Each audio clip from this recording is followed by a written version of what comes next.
നമസ്കാരം. CPIMൻ്റെ വളരെ രഹസ്യ റിപ്പോർട്ടാണ് ഇപ്പോൾ പുറത്തു വന്നിരിക്കുന്നത്. അതായത് കേരളത്തിൽ ഇപ്പോൾ നടക്കുന്ന നിയമസഭാ തെരഞ്ഞെടുപ്പിൽ ആറ് ജില്ലകളിൽ പരിപൂർണമായി UDF വിജയിക്കും എന്നുള്ള റിപ്പോർട്ട്. അതുവഴി UDF അധികാരത്തിൽ വരും, അതിനെ തടയാൻ ആർക്കും കഴിയില്ല എന്നുള്ളതാണ്. അതിൽ ഏറ്റവും ദയനീയമായിട്ടുള്ള കാര്യം കോഴിക്കോട് ജില്ലയാണ്. കോഴിക്കോട് ജില്ലയിൽ 13 സീറ്റിൽ കൂടിയാൽ 2 സീറ്റല്ലാതെ അതിലപ്പുറത്തേക്ക് LDFന് കിട്ടില്ല.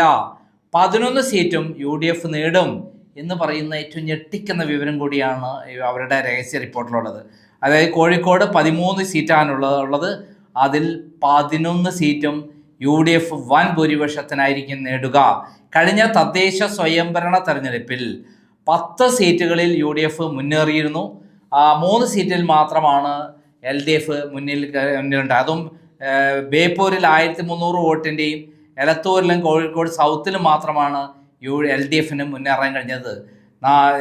വടക്ക് ഭാഗത്ത്, അതായത് വടകര തുടങ്ങിയുള്ള കൊയിലാണ്ടി, വടകര, നാദാപുരം, കുറ്റ്യാടി, പേരാമ്പ്ര തുടങ്ങിയുള്ള ബാലുശ്ശേരി അടക്കം, ബാലുശ്ശേരി എന്ന് പറഞ്ഞാൽ മാർക്സിസ്റ്റ് പാർട്ടിയുടെ കുത്തക സീറ്റാണ്, കുന്നമംഗലം അങ്ങനെ തുടങ്ങി കൊടുവള്ളി, തിരുവമ്പാടി അങ്ങനെയുള്ള മണ്ഡലങ്ങളിലെല്ലാം തന്നെ UDF അടിച്ചു കയറും എന്നുള്ളതാണ് ഏറ്റവും വലിയ ഭൂരിപക്ഷത്തിന്.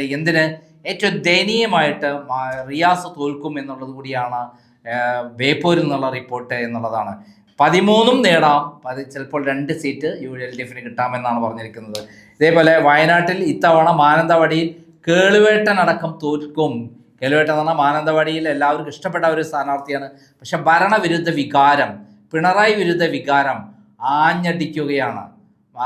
മാത്രമല്ല, ഈ അടുത്ത കാലത്തുണ്ടായുള്ള സംഭവങ്ങൾ ഏറ്റവും അധികം തിരിച്ചടിയായി മാറിയിരിക്കുന്നു. ഒന്ന്, VD സതീശനുമായിട്ടുള്ള സംവാദത്തിൽ നിന്ന് പിന്മാറിയത്.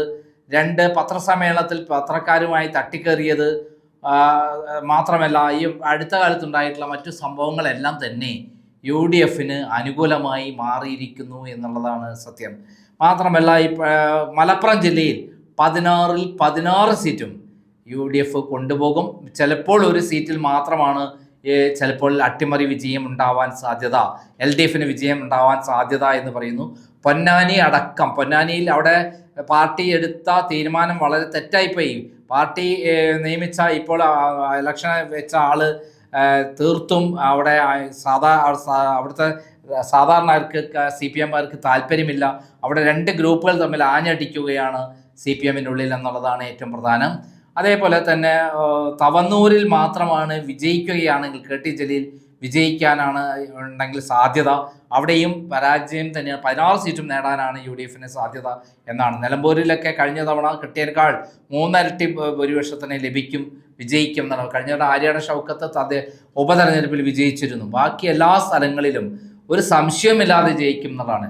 ഇപ്രാവശ്യം അബ്ദുറഹിമാൻ, അതായത് കായിക മന്ത്രി അബ്ദുറഹിമാൻ ദയനീയമായി പരാജയപ്പെടുന്നുള്ള. കാരണം അദ്ദേഹമാണ് അർജന്റീന ടീമിനെ കൊണ്ടുവരുമെന്ന് പറഞ്ഞ് വലിയ പ്രഖ്യാപനങ്ങൾ നടത്തി ജനങ്ങളെ മുഴുവൻ പ്രത്യേകിച്ച് മലപ്പുറംകാർക്ക് ഫുട്ബോൾ ലഹരികളാണ്, അത് പറ്റിച്ചു എന്ന് പറയുന്ന പ്രചരണം അദ്ദേഹത്തെ വ്യാപകമായി ബാധിച്ചിരിക്കുകയാണ്. എന്തായാലും 16ൽ 16 സീറ്റും മലപ്പുറത്ത് നേടും എന്നുള്ളതാണ് ഈ മാർക്സിസ്റ്റ് പാർട്ടിയുടെ റിപ്പോർട്ട് പറയുന്നത്.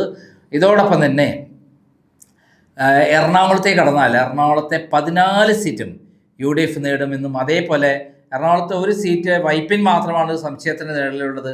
തൃപ്പൂണിത്തുറ സംശയത്തിന് നിഴലുണ്ട്, അങ്ങോട്ടും ഇങ്ങോട്ടും ആവാം. കുന്നത്തുനാടും ചിലപ്പോൾ അങ്ങോട്ടും ഇങ്ങോട്ടും ആവാം. ബാക്കി പിന്നെ കോതമംഗലം സീറ്റ്, കോതമംഗലത്തെ കുറച്ച് അവിടുത്തെ സ്ഥാനാർത്ഥി ജനകീയനാണ്, CPM സ്ഥാനാർത്ഥി ജനകീയനാണെന്നുള്ള വലിയ പ്രചരണം ഉണ്ടായിരുന്നു. പക്ഷെ അതെല്ലാം മറികടന്നുകൊണ്ട് അവിടെ മുന്നേറിക്കൊണ്ടിരിക്കുകയാണ് ഷിബു തെക്കുംഭാഗം എന്നുള്ളതാണ് അവിടെ നിന്ന് കിട്ടുന്ന വിവരം എന്നുകൂടിയാണ് ഇതിനകത്ത് പറഞ്ഞിരിക്കുന്നത്. അതായത് CPMൻ്റെ റിപ്പോർട്ട് പറയുന്നത് 14ൽ 14 സീറ്റും എറണാകുളത്ത് ജയിക്കും. ഈ കോഴിക്കോട്, മലപ്പുറം, വയനാട് എന്ന് പറയുന്നത് എത്ര സീറ്റാണെന്ന് അറിയാമോ? 16, 13, 29, 32 സീറ്റുകളാണ് ഈ 3 ജില്ലകളിലുള്ളത്. അതിൽ മാക്സിമം ആയ 2 സീറ്റ് നഷ്ടപ്പെടും. 30 സീറ്റ് UDF നേടുമെന്നാണ്. കൂടാതെ എറണാകുളത്ത് 14 സീറ്റാണ്. ഇതേപോലെ പൂർണ്ണമായി സീറ്റ് കിട്ടാൻ പോകുന്നത് ഇടുക്കിയിലാണ്. ഇക്കഴിഞ്ഞ തദ്ദേശ സ്വയംഭരണ തെരഞ്ഞെടുപ്പിൽ എറണാകുളത്തും ഇടുക്കിയിലും സമ്പൂർണ്ണമായിട്ടുള്ള വിജയമാണ് യു ഡി എഫിന് ഉണ്ടായിട്ടുള്ളത്. അവിടെയുള്ള 5 നിയോജക മണ്ഡലങ്ങളും വൻ ഭൂരിപക്ഷമാണ് യു ഡി എഫിന് ഉണ്ടായിട്ടുള്ളത്. ഉടുമ്പൻചോലയിലും പീരുമേടും അടക്കം ദേവികുളത്തടക്കം എല്ലാ സ്ഥലത്തും തവണ വൻ ഭൂരിപക്ഷത്തിനായിരിക്കും യു ഡി എഫ് വിജയിക്കുക. ഏറ്റവും അധികം ഇടുക്കിയിലടക്കം റോഷി അഗസ്റ്റിൻ പെടും എന്നുള്ളതാണ് ഏറ്റവും പുതിയ വിവരം. അവിടെ ഏറ്റവും അധികം ബാധിച്ചിരിക്കുന്ന പ്രശ്നം എന്ന് ഇതൊന്നുമല്ല, അവിടെ വന്യമൃഗങ്ങളുടെ എന്നുള്ള വലിയ രൂക്ഷമായ ആക്രമണമാണ് LDFിനെ ഏറ്റവും അധികം ബാധിച്ചിരിക്കുന്നത് ഇടുക്കിയിൽ എന്നുള്ളതാണ് ഈ റിപ്പോർട്ടിൽ പറയുന്നത്. ഇതേപോലെ കോട്ടയത്തെ കടന്നാൽ കോട്ടയത്ത് ഒരു മൂവ്മെൻ്റ് ആയിട്ട് മാറിയിരിക്കുകയാണ്. ഇപ്പോൾ ഈ അടുത്ത് വന്നിരിക്കുന്ന ക്രിസ്ത്യൻ വോട്ടുകളിലുള്ള FCRA പ്രശ്നങ്ങൾ വന്നപ്പോൾ കോഴിക്കോട് മലയോര പ്രദേശങ്ങളിലും വയനാട് മലയോര പ്രദേശങ്ങളിലും, അതായത് വയനാടും കോഴിക്കോടും അതേപോലെ മലപ്പുറത്തെ മലയോര പ്രദേശങ്ങളടക്കം യു ഡി എഫിന് അനുകൂലമായി മാറി. എറണാകുളത്ത് കോതമംഗലം ഒന്ന് പിന്നോട്ട് വെച്ചിരുന്നു, പെരുമ്പാവൂർ ഇത്തിരി പ്രശ്നം ഉണ്ടായിരുന്നു, അതേപോലെ മൂവാറ്റുപുഴ ചെറിയ പ്രശ്നം, അതൊക്കെ മാറിക്കെട്ടിക്കൊണ്ട് അവിടെ യു ഡി എഫിന് അനുകൂലമായ തരംഗമാണ് ഈ പറയുന്ന FCRA ലംഘനത്തിൻ്റെ പ്രശ്നം വന്നപ്പോൾ 2020 കൂടെ കിട്ടേണ്ടായിരുന്ന വോട്ടടക്കം ഇത്തവണ യു ഡി എഫിലേക്ക് പോകുന്നു എന്നുള്ളതും കൂടി ഈ റിപ്പോർട്ട് പറയുന്നുണ്ട്. അതേപോലെ പത്തനംതിട്ടയും അതേപോലെ കോട്ടയവും ഇടുക്കിയും ഈ FCRA പ്രശ്നം കൊണ്ട് സമ്പൂർണ്ണമായി യു ഡി എഫിലേക്ക് പോവുകയാണ് സീറ്റുകൾ. അതായത് പത്തനംതിട്ടയിൽ 5 സീറ്റ്, ഇടുക്കിയിൽ 5 സീറ്റ്, കോട്ടയത്ത് 9 സീറ്റ്, 19 സീറ്റുകൾ അവിടെയും, 14 സീറ്റ് എറണാകുളം അടക്കം 33 സീറ്റും, അതേപോലെ കോഴിക്കോട് മലപ്പുറം വയനാട്ടിലുള്ള 32 സീറ്റ്, 65 സീറ്റിൽ കൂടിയാൽ മാക്സിമം നഷ്ടപ്പെടുന്നത് 3 സീറ്റാണ് എന്നാണ് പറയുന്നത്. മാക്സിമം പോയി കഴിഞ്ഞാൽ 3 സീറ്റ് മാത്രമാണ് നഷ്ടപ്പെടാൻ സാധ്യതയുള്ളത്. മറ്റെല്ലാ സീറ്റിലും ഏറ്റുമാനൂരിൽ വാസവൻ ദയനീയമായി തോൽക്കുമെന്ന് പറയുന്നു. ഇത്തവണ വൈക്കം UDF പിടിക്കുമെന്ന് പറയുന്നു. കാഞ്ഞിരപ്പള്ളിയിലെ UDF അട്ടിമറി വിജയം നേടുമെന്ന് പറയുന്നു. അതേപോലെ ഇടുക്കിയിലെ നമ്മുടെ പത്തനംതിട്ടയിലെ 5 സീറ്റിൽ 5 സീറ്റും UDF വൻ ഭൂരിപക്ഷത്തിനാണ് ജയിക്കുക എന്നുള്ളത് പറയുന്നു. അങ്ങനെ മൊത്തം 65 സീറ്റിൽ 62 സീറ്റ് ഉറപ്പായിട്ടും UDF മാറും. പിന്നെ ആകെ എത്ര സീറ്റ് വേണം? 8 സീറ്റ് മതി ഭൂരിപക്ഷത്തിന്. ഈ 8 സീറ്റ്, ബാക്കി എത്ര സീറ്റുണ്ട്? 65 കഴിഞ്ഞാൽ 75 സീറ്റ് ഉണ്ട്. അതിൽ പകുതി കിട്ടിയാൽ പോരെ. അതായത് 75 സീറ്റിൽ 35 സീറ്റ് കിട്ടിക്കഴിഞ്ഞാൽ, അല്ലെങ്കിൽ 37 സീറ്റ് കിട്ടിക്കഴിഞ്ഞാൽ ഇവർക്ക് 100 സീറ്റായി. VD സതീശൻ്റെ കാൽക്കുലേഷൻ 100% ശരിയാണെന്നുള്ള കൃത്യമായിട്ടുള്ള വിവരമാണ് മാർക്സിസ്റ്റ് പാർട്ടിയുടെ CPIMൻ്റെ രഹസ്യ റിപ്പോർട്ടിലുള്ളത്. എന്തായാലും പിണറായി വിജയൻ ഇത് മനസ്സിലാക്കിക്കൊണ്ടാണ് ഇപ്പോൾ SDP-യുമായുള്ള ബന്ധം ഉണ്ടാക്കിയിരിക്കുന്നത്. SDP ഈ പ്രദേശങ്ങളെല്ലാം അത്യാവശ്യം വോട്ടുള്ള ഘടകമാണ്. അതുകൊണ്ട് അവരുടെ വോട്ട് പിടിക്കുക എന്നുള്ളതാണ് ഏറ്റവും ഉദ്ദേശിക്കുന്നത്. ഭരണവിരുദ്ധ വികാരം ആഞ്ഞടിക്കുന്നു എന്നുള്ളതിൻ്റെ കൃത്യമായ തെളിവുകൾ പോലീസ് കൊടുത്ത റിപ്പോർട്ടിലും പിണറായി വിജയനുണ്ട്. അല്ലാതെ മാർക്സിസ്റ്റ് പാർട്ടി അന്വേഷണം നടത്തി കൊടുത്ത റിപ്പോർട്ടിലും കൃത്യമായിട്ട് ഞെട്ടിക്കുന്ന ഈ വിവരമുണ്ട്. അതായത് മാർക്സിസ്റ്റ് പാർട്ടി ഈ പ്രദേശങ്ങളിൽ, ഈ 6 ജില്ലകളിൽ സമ്പൂർണ്ണമായി LDF തകർന്ന് തരിപ്പണമാകുന്നു.